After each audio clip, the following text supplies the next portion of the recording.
So this is a seedling apple that I grew from a Wixon seed, grafted onto another tree. And I've been taken to doing this kind of pleaching thing where you twist the branches around each other just to control size, but it also may encourage earlier fruiting because it bends some of the tips down. The idea is that it would simulate like a branch that has begun to fruit and is drooping with fruit, and then it kind of goes into like a fruiting mode instead of a growth mode. So before, all these different branches were like pointing straight up into the air. You know, all the tips are basically pointing down now. And it's also just good to keep it in control. So this one in particular is just really kind of big, and you know, I've been told that you're supposed to let these things grow and grow as many buds as possible, because if you prune them too much, they won't fruit as early. I don't know if it's really true. This helps to keep it just in check, basically, like, you know, bending it backwards. And it looks really neat. And my friend Mollyanne has been doing something like this as sort of a sculpture for this pink pearl apple tree at one of her clients' places. She does kind of like landscape design, and it looks just really cool. So I'll get some pictures from her and cut those in here.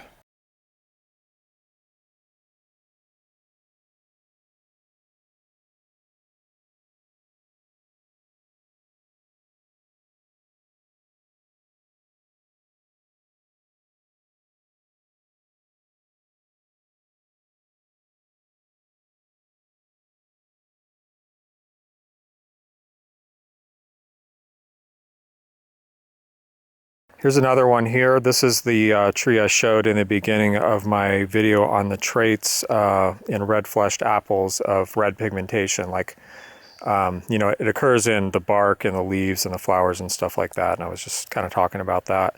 So this is that tree from the video. And it was actually already bent like this a little bit in the video, though you might not have been able to tell.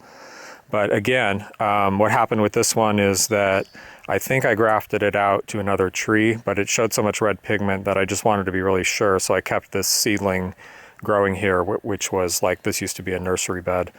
And so it gets in the way, right? So I just keep like tucking it back in. But again, in order to get it to fruit soon, I want it to grow as many branches as possible. So on this one too, just to see if it would work, I went ahead and grafted this one. So it's like actually two tips grafted together, and you might think, well, is that going to work? Well, I don't know. I've done it before.